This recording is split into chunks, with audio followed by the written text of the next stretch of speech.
Fala galera, muito bem-vindos ao canal Reação Rubro-Negra. Nesse vídeo nós vamos conferir um conteúdo do canal Bola Total.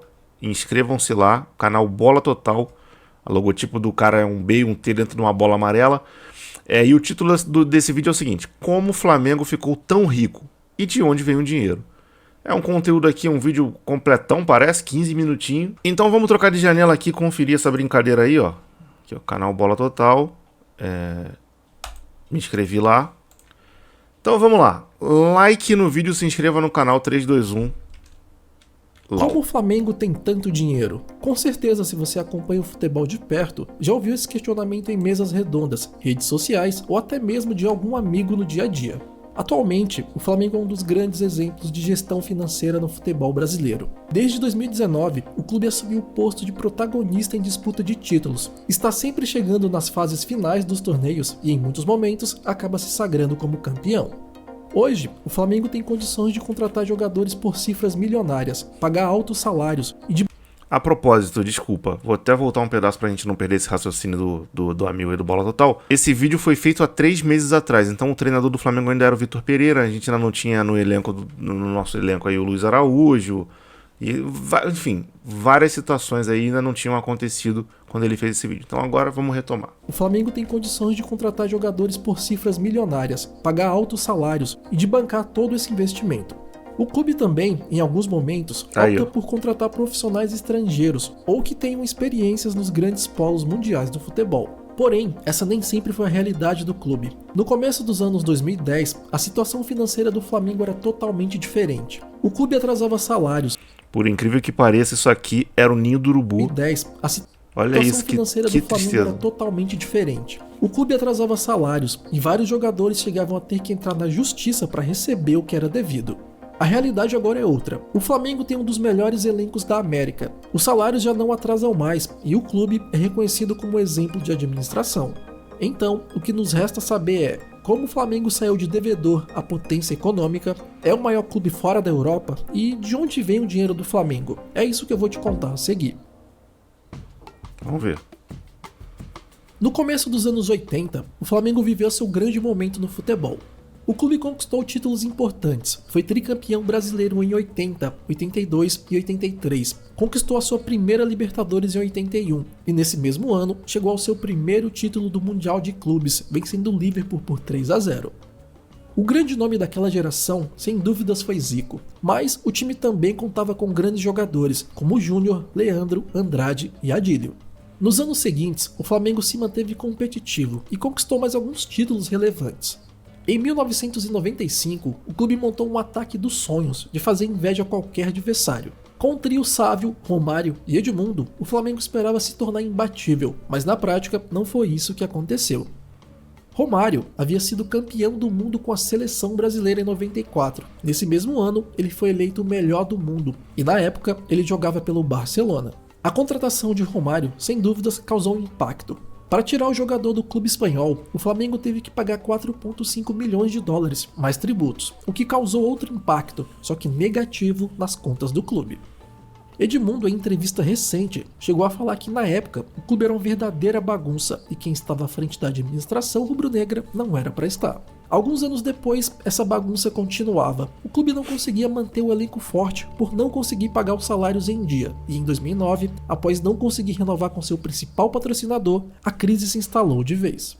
A questão da Petrobras não foi que eu não consegui renovar. Na ocasião, não é que o Flamengo queria renovar e a Petrobras não quis, ou a Petrobras queria e o Flamengo não quis. A Petrobras é uma estatal.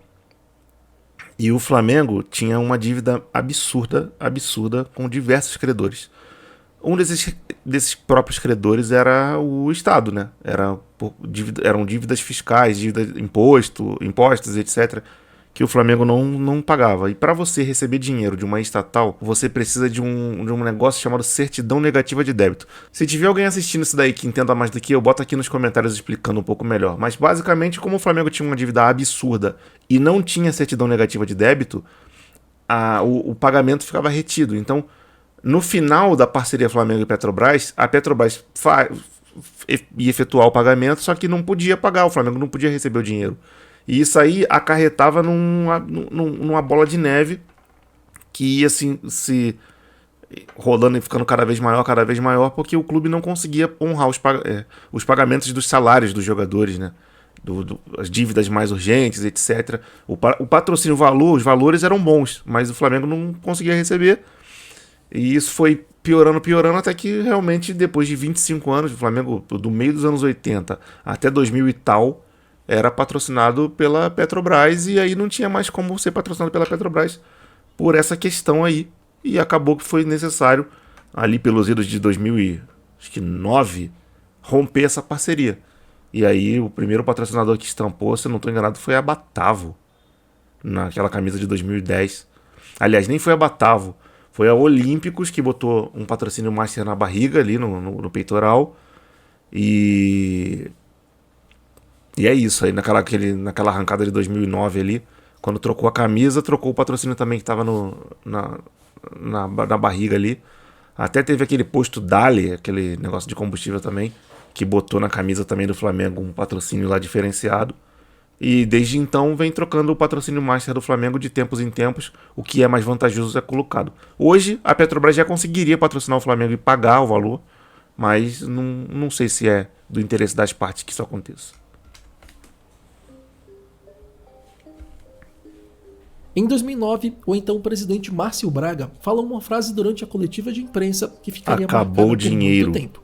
Acabou o dinheiro. A frase do presidente serviu muito bem para ilustrar a difícil realidade financeira do clube, realidade que se estenderia por mais alguns anos. A falta de recursos, além de refletir em campo, refletia também na falta de estrutura do centro de treinamento. O chão era de terra batida, os portões lembravam uma fazenda e todas as mediações do CT não tinham nada ou pouquíssimos recursos para os atletas. Os jogadores ficavam mais de 2 meses sem receber salário e por diversas vezes o clube era cobrado na justiça a pagar o que devia. No começo de 2010, Patrícia Amorim, ex-nadadora campeã pelo clube, assumiu como presidente do Flamengo. Um dos momentos marcantes da gestão Patrícia Amorim foi a contratação de Ronaldinho Gaúcho. Agora sou Mengão. Com o novo camisa 10, a ideia era que o Flamengo brigasse por títulos, mas não foi isso que aconteceu. Alvo de críticas desde o início do mandato, Patrícia Amorim deixou claro no anúncio de Ronaldinho que a contratação do jogador era uma resposta aos críticos. A esperança que Ronaldinho brilhasse e ajudasse o Flamengo a conquistar títulos não se concretizou. Após várias decepções dentro de campo, a torcida pediu a saída do jogador. Pô, mano, isso aí não... Esse protesto contra o Ronaldinho aí, muito provavelmente é porque nessa fase aí, de começo de 2012, ele realmente já não tava jogando tão bem.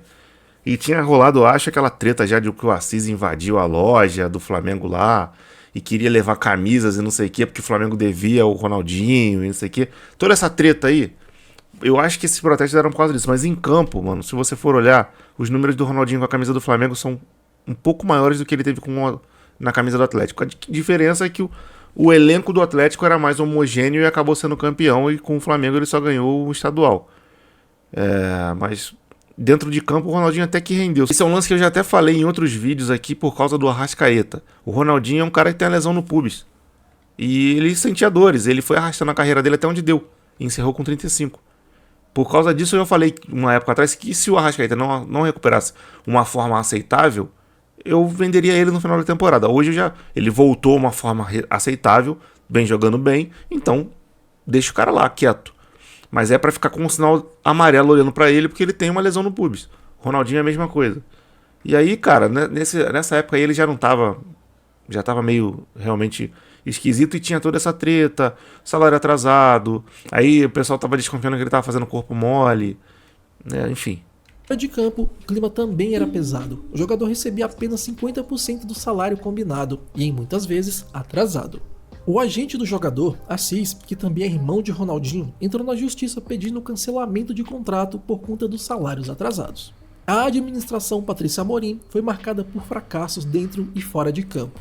O time não alcançou grandes feitos, só conquistou um campeonato carioca em 2011 e não conseguiu ir longe nos demais torneios. Bonde do Mengão sem freio. Troca frequentes de técnicos e diretores de futebol, atraso de salário sempre em pauta e as contratações decepcionaram os torcedores.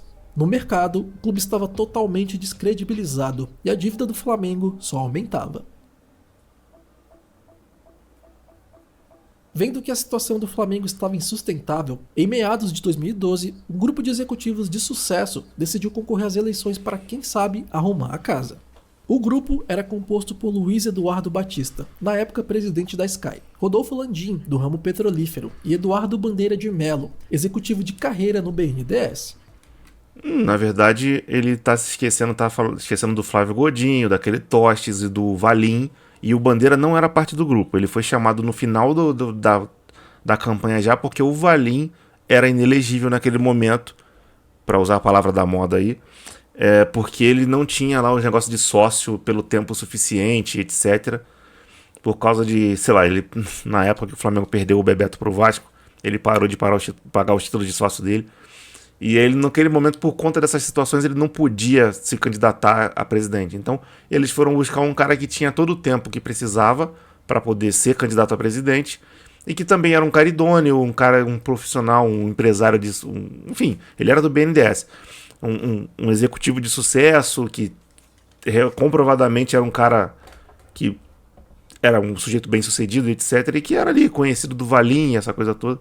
O Bandeira não fazia parte do grupo, ele entrou realmente para ser o candidato a presidente já nas vésperas da eleição acontecer.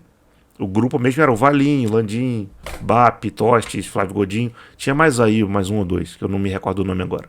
Mas o Bandeira não era desse grupo. Ele passou a fazer parte. O escolhido para presidente foi Bandeira de Mello, e uma das primeiras ações dele e do grupo à frente do clube foi contratar a multinacional Ernst Young para fazer a auditoria das contas do Flamengo. Apenas 100 dias do início da nova gestão, os números da auditoria foram revelados e o resultado foi muito pior do que se esperava. 800 o milhões resultado da análise contábil mostrava um rombo de 750 milhões de reais. Os números eram 300% a mais do que os antigos dirigentes esperavam. 400 milhões eram dívidas fiscais. A gestão anterior tinha deixado de recolher 86,7 milhões em impostos. É isso que eu falo quando eu digo que o Flamengo não tinha certidão negativa de débito. Então, não podia ser patrocinado pela, sei lá, Eletrobras, Petrobras, enfim, essas estatais, né? Não podia. Não é que não podia, até pode, mas não pode receber o dinheiro. Outros 184 milhões eram referentes a dívidas trabalhistas e pagamentos judiciais. Ainda havia 172 milhões destinado a pagar futuras condenações na Justiça do Trabalho. Sabendo de todo o endividamento do clube, o plano era conter a dívida, enxugar os gastos e maximizar as receitas. Esse processo seria doloroso, seria o remédio amargo necessário para o paciente se recuperar. Uma das primeiras ações de Bandeira de Mello para cortar gastos foi a rescisão de contrato com jogadores que tinham salários fora da realidade do clube. Wagner Love era o principal nome do time na época e o Flamengo havia feito sua contratação junto ao CSKA. O clube havia parcelado a compra em 4 pagamentos. Ao todo, o jogador custaria cerca de 27 milhões de reais. Ele mandou o Dorival embora também nessa brincadeira aí. Ao longo de 2012, apenas 10 milhões foram pagos ao CSKA. Com o clube atolado em dívidas e praticamente toda a receita de 2013 comprometida, a nova diretoria decidiu abrir mão do jogador. Ele ainda tinha mais de 3 anos de contrato, um salário em torno de 500 mil e cerca de 1 milhão de luvas a receber do Flamengo. Mesmo contra a vontade do atacante e da torcida, o Flamengo devolveu Wagner Love ao CSKA. A missão era ser eficiente como uma grande empresa privada, implementando uma gestão levando em conta a competência técnica, sem contratar parentes, o chamado nepotismo. Com isso, empresas se reaproximaram do Flamengo, os patrocínios voltaram e o clube começou a respirar. Houve também a adesão ao Profut, que é o programa de modernização da gestão e de responsabilidade fiscal do futebol brasileiro. Não, ele falou adesão como se o Profut já existisse e o Flamengo aderiu. Pô, o Bandeira de Mello praticamente inventou essa merda com a rapaziada lá. Não só adesão, não. Dizia, o Profut é baseado no que o Flamengo já fazia, de botar responsabilizar o dirigente pela gestão temerária com o CPF do cara, ele ter que vender bem, se virar para pagar o prejuízo do clube. Enfim, uma série de fatores aí que o Flamengo já estava fazendo, botar coisas no estatuto, etc. O Profut aderiu, enfim. Praticamente o criador disso aí é o Bandeira.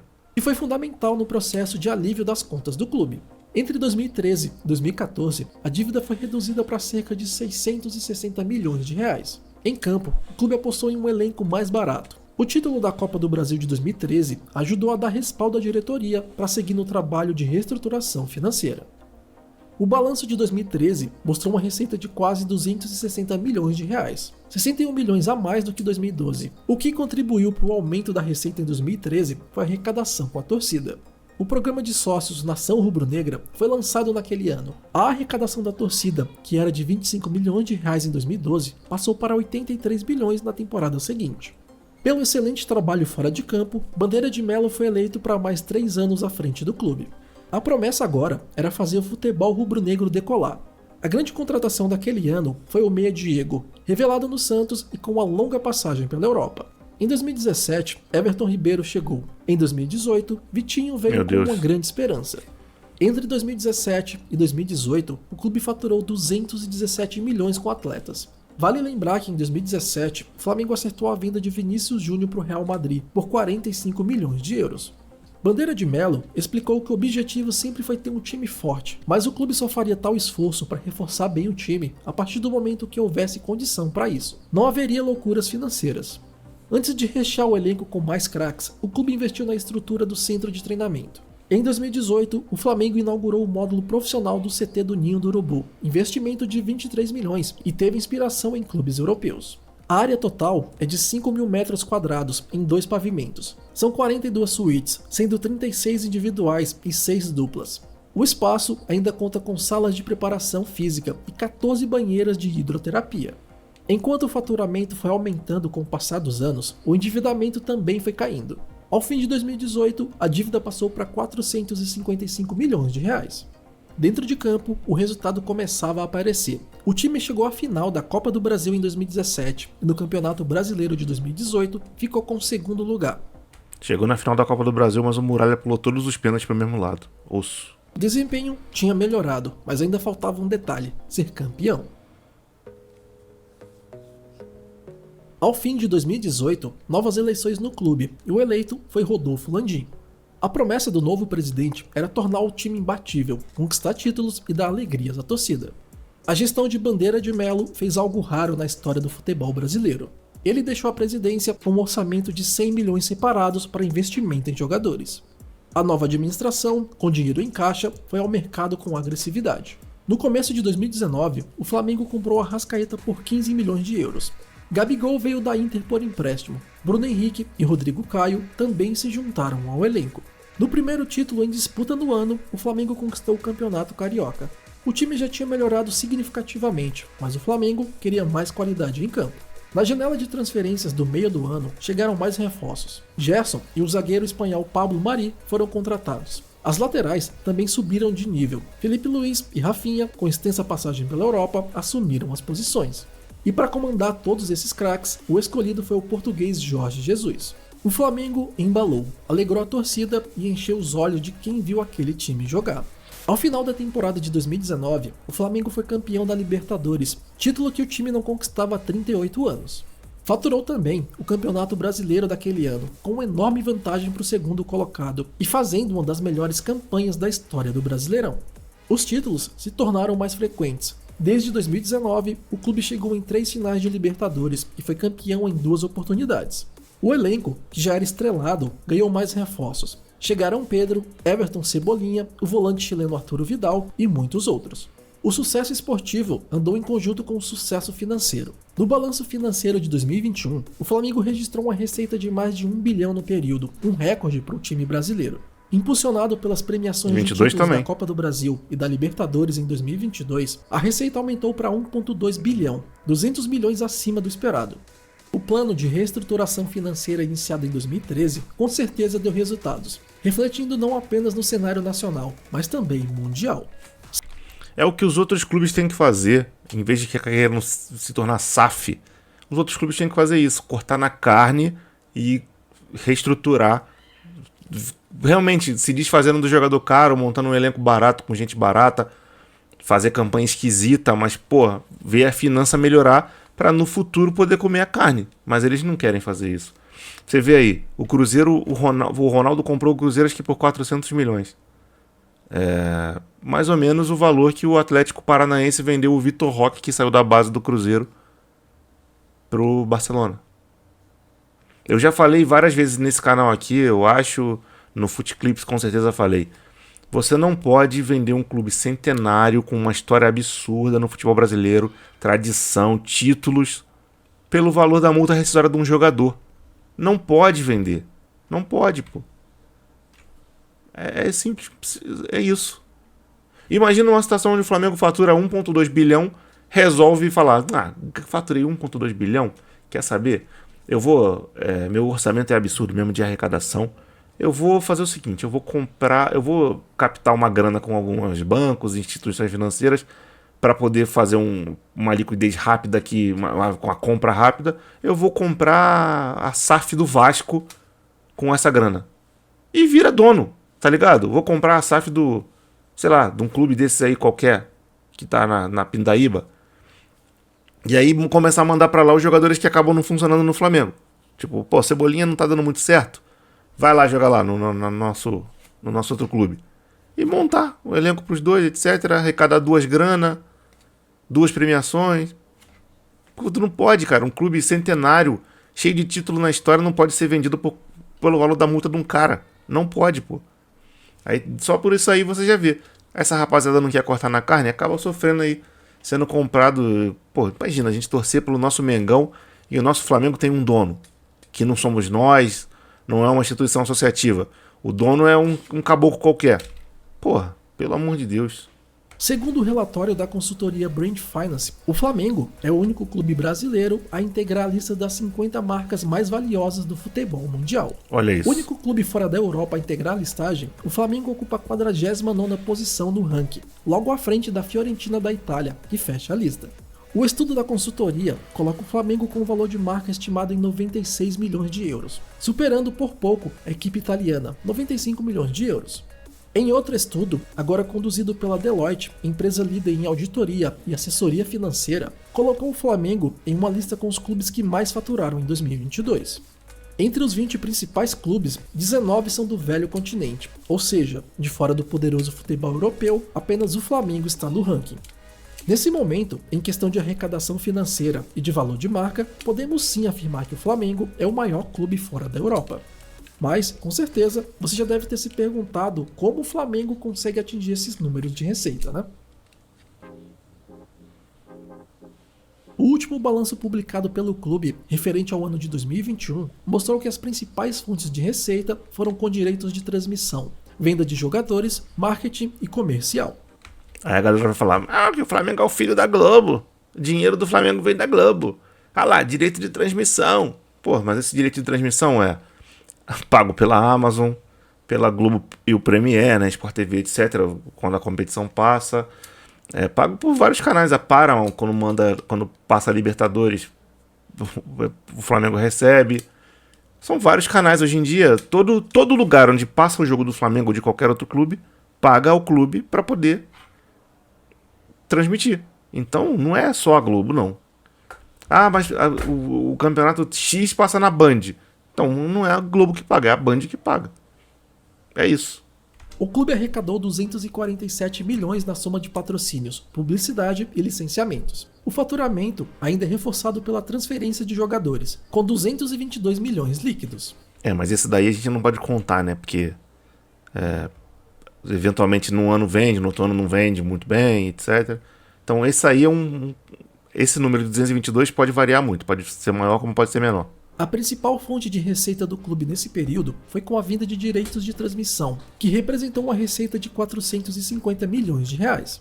O engajamento da torcida é outro pilar no faturamento do Flamengo. Ainda em 2021, o clube lançou seu Fan Token, batizado de Fan Token Mengo.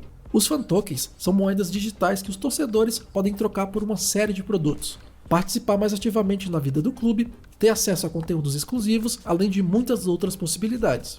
O Flamengo vendeu 1,5 milhão de fan tokens em apenas 2 horas de negociação na plataforma Sócios.com. Em 2022, como já falado, a receita bruta foi de 1,2 bilhão. O balanço detalhado ainda não foi publicado. Para os próximos anos, a previsão é continuar na casa do bilhão. E para incrementar as receitas, o foco do clube para 2023, por exemplo, é a consolidação do banco virtual em parceria com o Banco BRB, o Nação BRB Fla, que já alcançou a marca de 3 bilhões de contas abertas. A ideia não é necessariamente fazer um IPO, que é quando as ações de uma empresa são vendidas na bolsa de valores, mas também vender uma fatia do negócio para outro banco. Ainda está no radar, o clube tem uma filial em outros países, a princípio em Portugal, mas ainda está em busca de investidores parceiros. Pô, o nome do time lá que o Flamengo queria comprar em Portugal é Feiaço, não lembro agora o nome, mas pô, o nome Feiaço. Pô, tem que tentar comprar um outro time com um nome mais maneiro, pô. Que a camisa seja legal e tal. Pelo amor de Deus. Todo o sucesso financeiro do Flamengo não foi da noite para o dia. O clube fez o que qualquer empresa ou pessoa em situação difícil faz para se organizar. O Flamengo adequou seus gastos às suas possibilidades financeiras, conteve e reduziu sua dívida, explorou seus pontos fortes para aumentar suas receitas e, no longo prazo, a estratégia se provou vitoriosa, dentro e fora de campo.